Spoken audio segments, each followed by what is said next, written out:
Recyclico, making lithium-ion last forever. Recyclico's patented recycling process achieves up to 100% recovery of battery metals from lithium-ion batteries for electric vehicles, including cobalt, lithium, nickel, manganese, and aluminum. Recyclico Battery Materials Incorporated trades on the TSX Venture AMY, on the OTCQB AMYZF, and Frankfurt ID4. For more information, visit recyclicode.com or phone us at 778-574-4444. Recyclico, making lithium-ion last forever. You're listening to HowStreet.com radio, available online at TalkDigitalNetwork.com. Welcome to HowStreet.com radio, the online source for market opinions.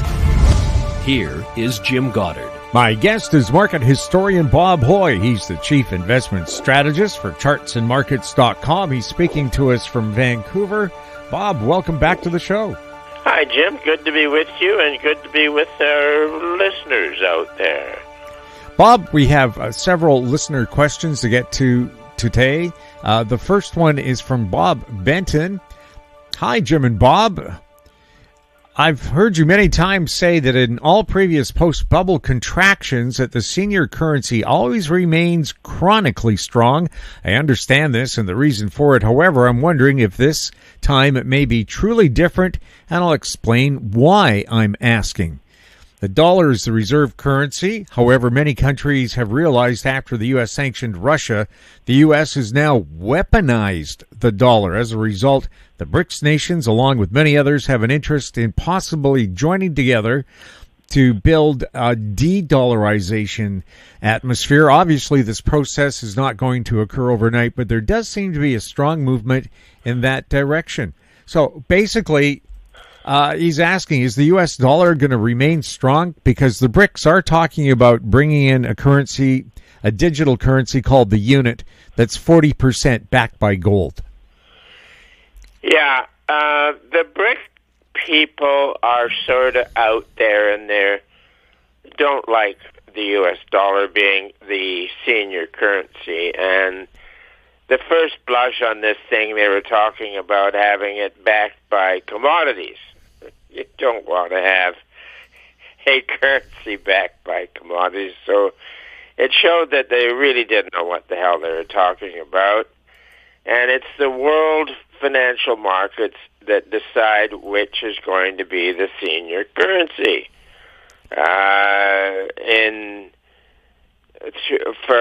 Here we'll take it back. In the 1300s, the financial market was in Antwerp, and guilder was the senior currency. And that's when, then in the 1500s, it was still there. And that's when Gresham wrote to Elizabeth in England that owing money from a weak currency into a strong senior currency, you don't want to have that. So at any rate, the world has been, prior to recent, it was the pound sterling and London was the financial center. Then in the early parts of the 1900s, it shifted over to New York and the U.S. dollar. And we know there are a lot of transactions done in U.S. dollars. And if you take a country like Argentina that owes a lot of U.S. dollars, they really condemn the U.S. dollar because they have the problem of trying to service their debt obligations in New York in U.S. dollars. So they have to sell something in order to lay their hands on a dollar in order to meet their obligations in New York. So this, the huge debt bubble out there that people are concerned about, a majority of it is likely written and due and payable in U.S. dollars. So the huge debt bubble is actually, you could describe it as a short position of dollars. So this time, trust me, it ain't going to be different. the U.S. dollar will continue to firm. Now, the main way of deflating it is through the Consumer Price Index, or the annual rate, or the rate of inflation as it's published monthly, which is boring. So what we've done is taken the gold price and deflated it by the CPI, the CRB, the Commodities Index, and we've also assumed that the CRB Commodities Index is a proxy for mining costs. So it doesn't matter what the U.S. dollar is doing. By this method, if the bullion price is outperforming the cost of mining, the gold miners are making money. So when you buy the gold stocks on a stream of increasing earnings, you're an investor. And then also you're going to get the condition whereby some equity fund managers who normally wouldn't buy the golds, we're going to look at a couple of quarters with the GDXJ outperforming the S&P, and they're going to have to get into the best performing sector. So and now the gold price is deflated by the CRB. You can get it every day. I mean, you don't have to wait once a month, for God's sake. So, anyways, it's up there, and overbought a month ago, had a nice correction, and is back up there again. It looks like it wants to break out. So we'll see what happens over the next little while. But the main thing is that the bullion price relative to the commodity index, with commodities falling relative to the bullion, the gold miners are making more money. And then also, previous great bubbles have been followed by great depressions. And the gold miners do well in a Great Depression when most of commerce and industry is having a problem. It's not all easy going, though. You know, you've got the business cycle in there, and at times the golds could get overbought. But you're going to have some juniors out there, who knows, that could make a world-scale discovery of gold, and you could have a junior gold stock, you know, soaring to the moon. As I put in an article I'm writing now, fabulous comes to mind on some of the gold discoveries that could be made in the sector over the next few years. We have several questions from Michael. The first one, Zero Hedge alarmingly reports that the average number of sunspots witnessed last month was the highest seen since 2001. Some cycle experts point out that this explains the current irrational exuberance in the markets that will result in a major crash as the sunspot cycle peaks in the next couple of months. Other pundits point to a myriad of Hindenburg omens not seen since 1929. Bob, do these spotty predictions and omens have any credibility? Will the much-awaited cosmic market crash happen in the next 60 days? Yeah, well, the sunspot's been of interest for me for decades. I originally majored in geology and geophysics, so hey, that's in that sector. All I could find is that if there was something going on in society, like a war or something like that, with sunspots going up, it may make society a little more active and busy than otherwise, but it's not something you would use in a forecasting model. So, no, we don't see that. And then there's something about the myriad of Hindenburgs. Hindenburg is a fascinating, I like the name, the Hindenburg omen, and it's a relationship between upside, a number of stocks making 52-week highs, and the number making 52-week lows and some jiggery pokery going on. So the best way to phrase it is not with the term myriad, which is open-ended, but there have recently been some Hindenburg omens. And the note on omens is that not every omen is followed by a crash, but every crash has been preceded by a Hindenburg omen. So we've got a few confirmed omens. Now also, and somebody's saying they've got Hindenburg omens in 1929. I just checked with Ross. You can't do it. You can't get 52-week highs and 52-week lows and stuff like that back in 1929. So somebody's doing imaginary research. Now, the Hindenburg itself, the famous Zeppelin that burned and crashed in New Jersey, you know why it crashed? It wasn't the hydrogen. It was painted with aluminum oxide, which is rocket fuel. That's what they used to get the space shuttle into space. The fabric burned wonderfully well. Yes. Once the hydrogen was ignited. Yes. So don't paint your flying objects with rocket fuel is the message here. Good idea. Yeah. I make that a rule, Jim. I never paint anything with. I was going to, and now, since that Smithsonian Institute investigation. The second question for Bob from Michael. It seems in recent market crashes, gold goes down 20-25% due to liquidity needs and margin calls. Do you see this happening again in the next market crash? And if so, will we have to wait long for gold to bottom before we add to our bullion and mining share positions? Yeah, good question. It gets into complexities. In a hit, often the senior currency firms up, so the price in gold in U.S. dollars, could turn down.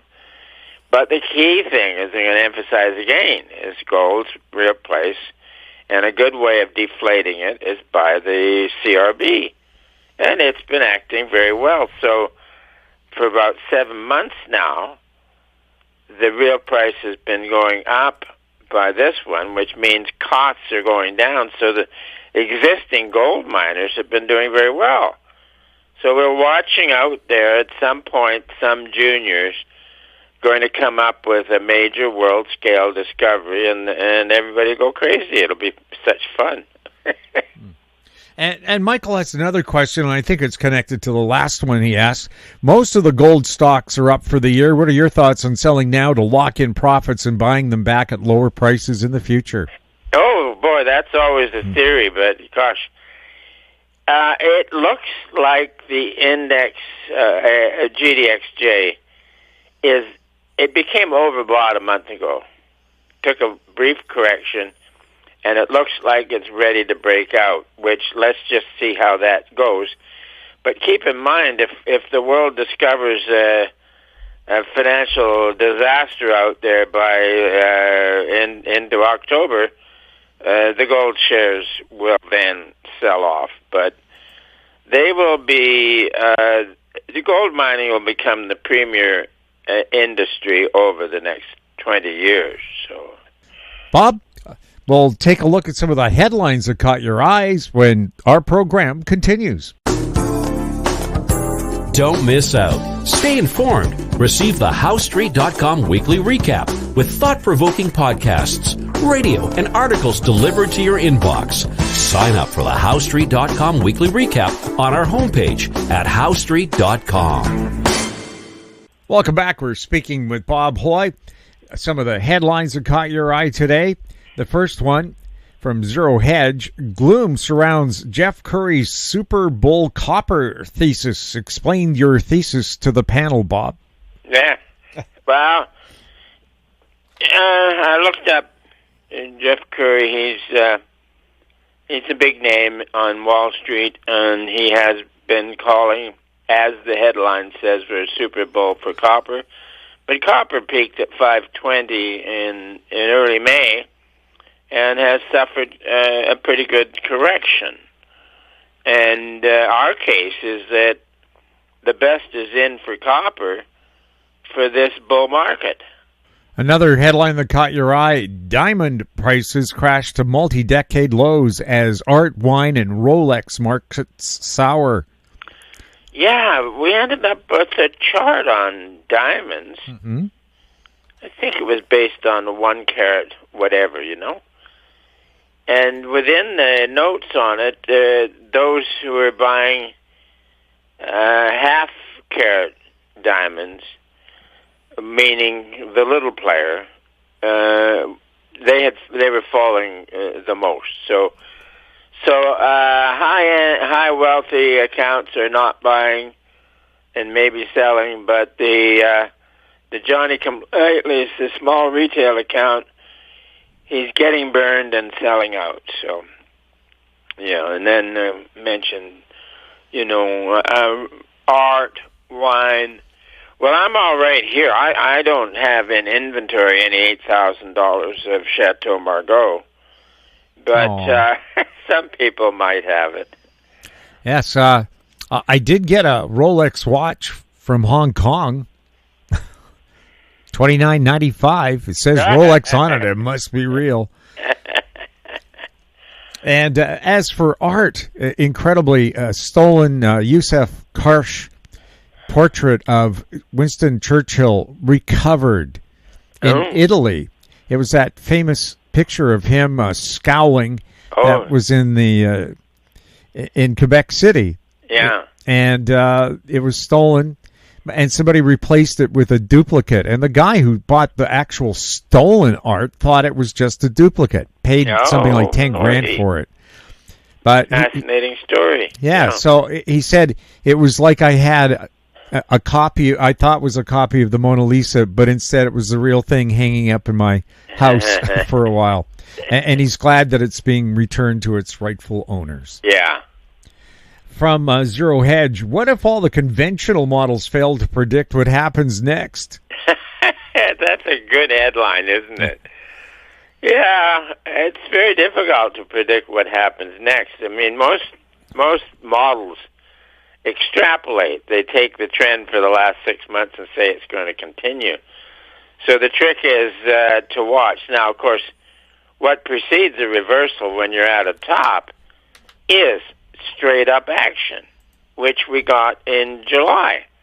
Straight up in all kinds of things. The Magnificent Seven stock, and within that there were some, shall we call them, ephemeral stocks that went straight up and then straight down, and maybe they're in the process of disappearing.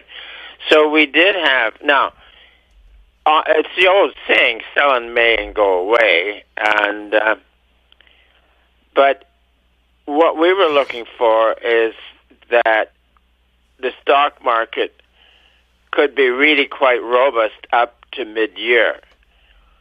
But as we're going through that, we wrote that if the action was not overbought at the sunshine you usually get in May and June, then it would just be a modest correction in a bull market.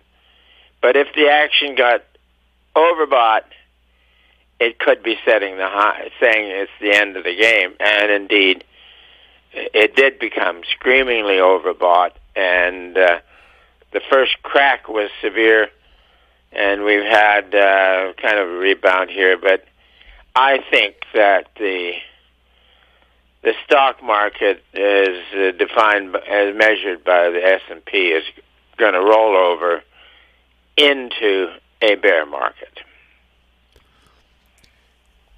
Headline, Silver, the unsung hero of the new economy. Oh, yeah. The silver bugs go on about the fundamentals, supply, demand, and every year since I've been in the business, and it's a long time, the silver bugs have been going on that there's a shortage of supply. And they then hypothecate this shortage of the supply into silver is always going to rise. But no, silver, there's a financial component that influences the silver price. And when you're in a boom, and of course the standard is gold, and the gold-silver ratio goes down. And then when you're in a bust, the gold-silver ratio goes up. You can trace this one back 300 years on that one. And so we watch it. Now, gold-silver ratio has been choppy recently. But if it turns to a serious rise, it would be a warning on problems in the credit markets. So we will keep people advised on that. But at the moment, it's you can say it's a positive on the gold-silver ratio. But now, on the possibility of a long bull market during the next great contraction for golds, the gold-silver ratio will be adverse to silver. So I think there'll be more money made in junior gold stocks than in junior silvers. And, of course, you have to do your due diligence when you're buying a junior stock. You better investigate it very thoroughly, right? Oh, yeah. You want to make sure you're dealing with good management. The broker you're dealing with is solid. But we've got a list of junior gold stocks.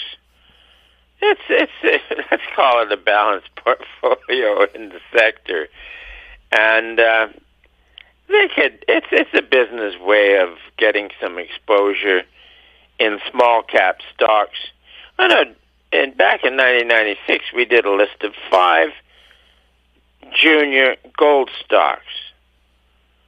And one of them turned out to be Arequipa, and it went up to $30, and it was taken over by Barrick for $1.1 billion. Not bad for a penny stock, is it? But so you don't know which one or if it'll happen, but if you have a portfolio of junior golds, you could be in for some good action. You could also be in a stock that gets stalled out and stuck. But it's not a bad way of going about it.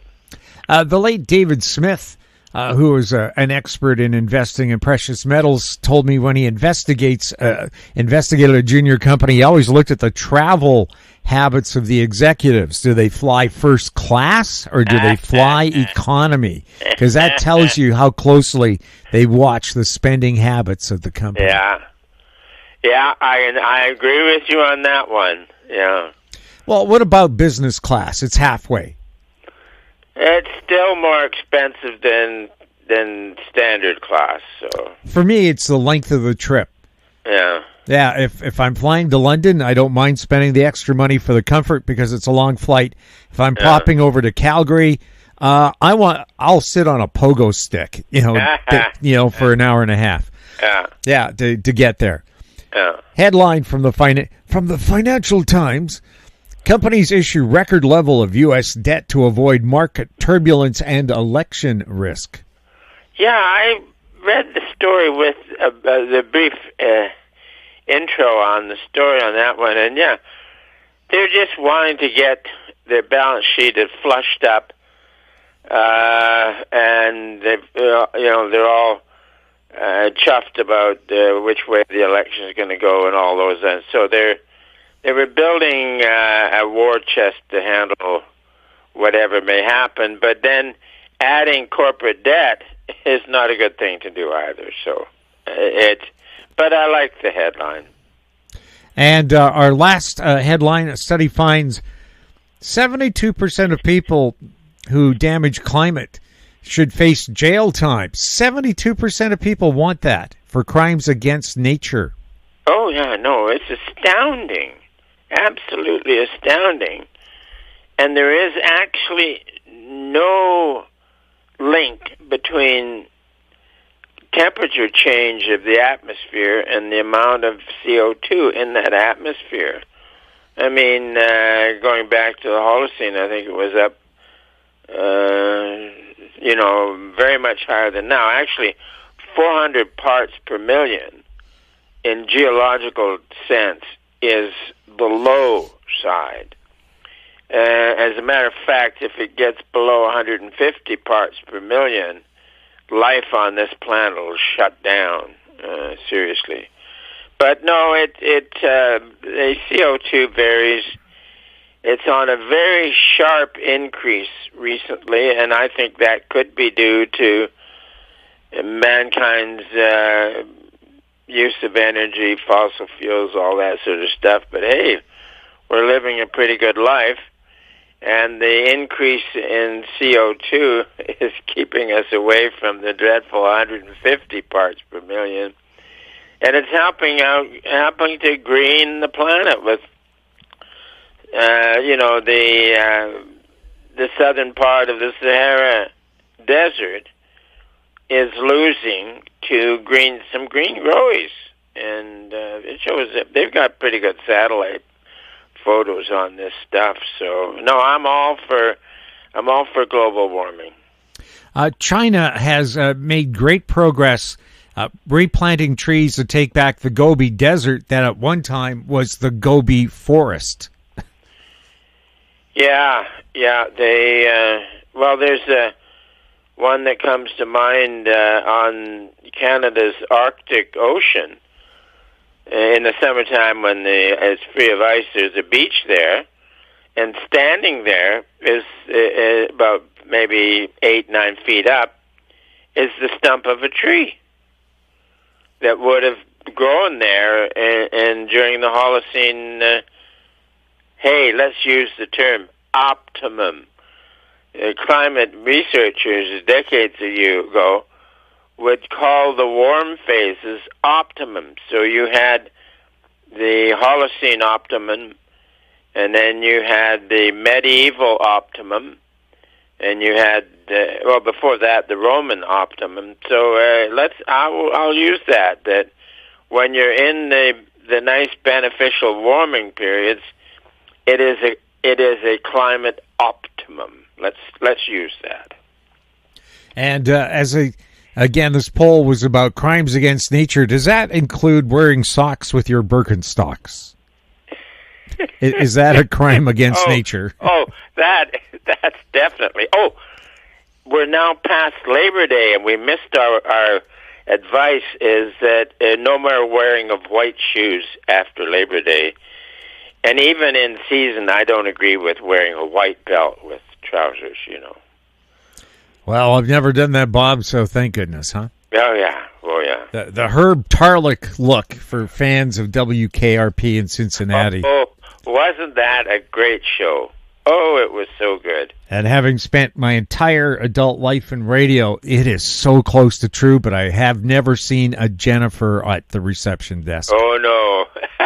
Close, but never a Jennifer. Gorgeous, yeah. Bob, thank you so much for chatting with us. Yeah, Jim, good to be with you, and let's look forward to next week. My guest has been market historian Bob Hoye. He's the chief investment strategist for chartsandmarkets.com. If you have any questions for Bob, you can send them to info@housestreet.com. Our YouTube channel is Talk Digital Network. Find us on X @HoweStreet. We're also on Facebook. I'm Jim Goddard. Thank you for listening. Comments made on HoweStreet.com radio are an expression of opinion only and should not be construed in any matter whatsoever as recommendations to buy or sell any financial instrument at any time. Available online at TalkDigitalNetwork.com. HoweStreet.com radio is a production of Howe Street Media Incorporated.